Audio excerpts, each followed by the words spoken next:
ദൈവത്തിന് സ്തുതി. പ്രഭാത കിരണത്തിലേക്ക് സ്നേഹവന്ദനം. ഭാഗം 1695.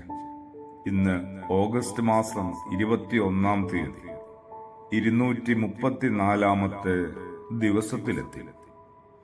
ക്രിസ്തുവേശു പറഞ്ഞിട്ടുണ്ട്, പഠിപ്പിച്ചിട്ടുണ്ട്, നീ അല്പത്തിൽ വിശ്വസ്തനാണോ എന്ന് ആകണമെന്ന് ഓർമ്മപ്പെടുത്തിയിട്ടുണ്ട്. അങ്ങനെയാണെങ്കിൽ അധിക കാര്യങ്ങൾ നിന്നെ ചുമതലപ്പെടുത്തുമെന്നാണ് വാഗ്ദാനം. അത് നിറവേറ്റിയതായിട്ടും വിശുദ്ധ സുവിശേഷം സാക്ഷ്യപ്പെടുത്തുന്നുണ്ട്. ചെറിയ ചെറിയ കാര്യങ്ങളിൽ നമ്മൾ ഓരോരുത്തരും ആവശ്യത്തിന് ജാഗ്രത പുലർത്തുന്നുണ്ട്. എല്ലാ മനുഷ്യരും അവനവന്റെ ജീവിതത്തിലെ വീഴ്ചകളെ നന്നായി കണക്കിടുന്നുണ്ട്. വല്ലാത്തൊരു പതനമായി പോയെന്ന് പലരും പതിയെയും അല്ലാതെയും പറയുന്നുണ്ട്. ആ വീഴ്ചയുടെ ആഘാതത്തിൽ ഏറെ പരിക്കുകൾ ഏൽക്കുന്നുമുണ്ട്. എന്താണ് ഒരു പരിഹാരം? എന്തുകൊണ്ടാണ് ഇതിങ്ങനെ സംഭവിച്ചത്? ചെറിയ കാര്യങ്ങളാവും പല വീഴ്ചകൾക്കും പിന്നില്.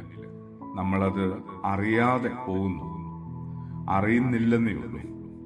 വലിയ പോരായ്മകളെ ആണെങ്കിൽ പെട്ടെന്ന് തിരിച്ചറിയാൻ പറ്റും. മനസ്സുണ്ടെങ്കിൽ വേഗം പരിഹരിച്ചെടുക്കാനും കഴിയും. ചെറിയ കാര്യങ്ങളെ നമ്മൾ തന്നെ കണ്ടില്ല എന്ന് നടിക്കുന്നുണ്ട്, അറിഞ്ഞും അറിയാതെയുമൊക്കെ. ചെറിയ പിഴവുകൾ അങ്ങനെ ശ്രദ്ധിക്കപ്പെടാതെ പതിവായിട്ട് രക്ഷപ്പെട്ടു പോകുന്നുണ്ട്. ശ്രദ്ധിച്ചാൽ തന്നെ അവയ്ക്ക് അർഹിക്കുന്ന പരിഗണന നമ്മൾ നൽകുന്നില്ല.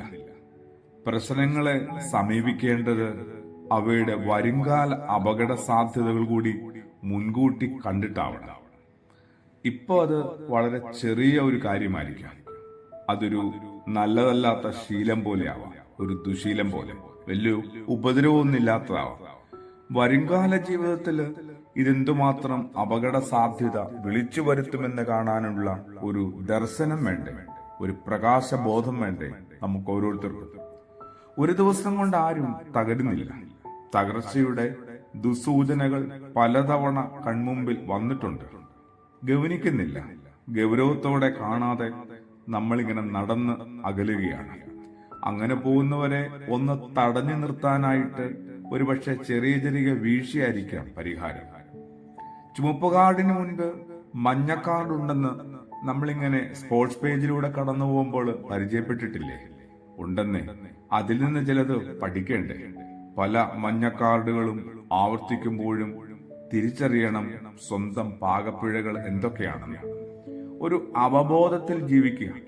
ക്രിസ്തുവേശു ആവർത്തിച്ച വാക്ക് എന്തുമാത്രം പ്രയോജനകരമാണ്. ജാഗ്രത. ഈ ഒരു ജാഗ്രത ജീവിതത്തിൽ നിലനിർത്തിയാൽ ജീവിതത്തിന് എന്തുമാത്രം അഴകുണ്ടാവും.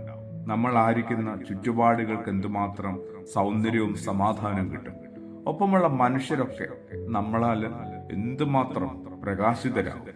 ആ ഒരു അവബോധത്തിലേക്ക് എത്താനായിട്ട്, ആ പ്രകാശത്തിലേക്ക് എത്താനായിട്ട് എല്ലാവർക്കും ഒരു ശ്രമം ആവശ്യമാണ്. പ്രാർത്ഥനയും. ആമേൻ.